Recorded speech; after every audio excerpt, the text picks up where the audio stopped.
Good evening. আর এখন বেজে গেছে 8:30।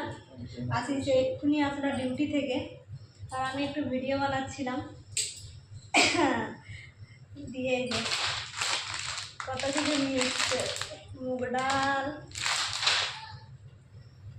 এই হচ্ছে জল জিরা, একটা এনেছে আজকে বড়, সব দিন দুটা আনে, মানে যে কোনো জিনিস আনলেও দুজনের জন্য আলাদা আলাদা ভাগ করে আনে।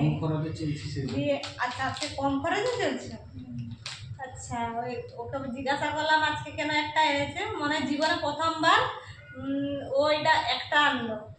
এতদিন যে কোনো খাবার আনুক ও দুজনের আলাদা আলাদা আনবে, আর আজকে এই যে এটা প্রথমবার আনলো জলজিরাটা, একটা বোতল এনেছে, বলছে কম খরচে চলবে নাকি, আর এটা দুটাই এনেছে।